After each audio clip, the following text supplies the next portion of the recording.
A Russian and Alaskan ground war would mean the end of the world as we know it. The United States would be pulled into a war on two fronts, and the fighting would be brutal. Tens of millions of people would die, and the planet would be plunged into darkness. The war would start with a Russian invasion of Alaska. The United States would be forced to defend its territory, and the fighting would be fierce. The Russians would use their superior numbers and technology to try to overwhelm the small American outposts of Joint Base Elmendorf, Richardson and Wainwright, but the Americans would fight back tooth and nail. After a few weeks of fighting, it would become clear that the United States was losing in Alaska due to supply limitations and limited caches. The Russians would then push east and south, into Canada.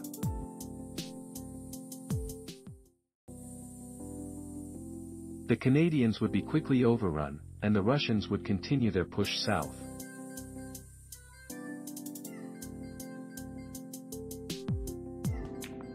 As the Russians continued their march south, the United States would be forced to retreat. The fighting would be bloody, and neither side would take prisoners.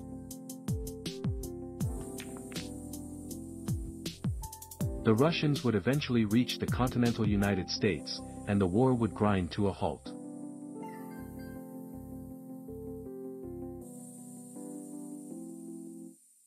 And Vladimir Putin will wake his frail ass up.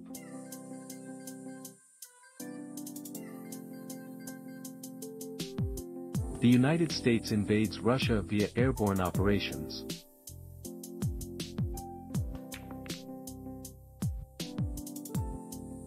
This is a step-by-step guide of how the United States would defeat Russia.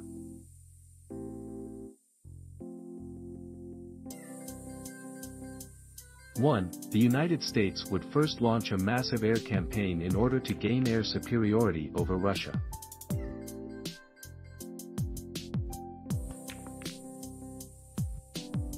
This would involve bombing Russian air defense sites, airfields, and other military targets.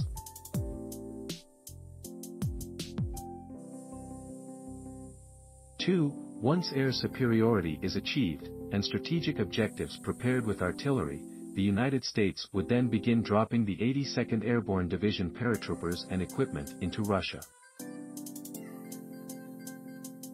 This would be a massive operation, involving thousands of aircraft, battleships and artillery.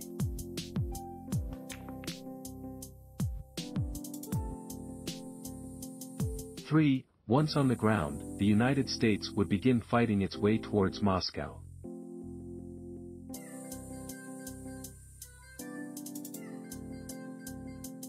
This would be a difficult and bloody battle, as the Russians would be fighting for their very survival, but the United States would be fighting with an all-volunteer force that is well-equipped and better trained. 4. Once Moscow is captured, the United States would then move to overthrow the Russian government.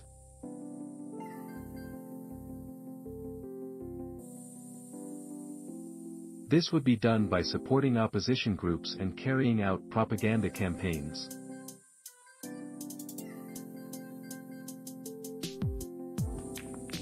Five, once the government is overthrown, the United States would then work to install a more Western-friendly regime.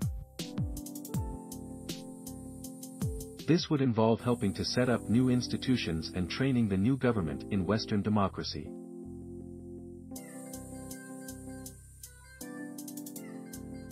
6. The United States would then begin withdrawing its troops, although a significant number would remain in Russia to help maintain stability.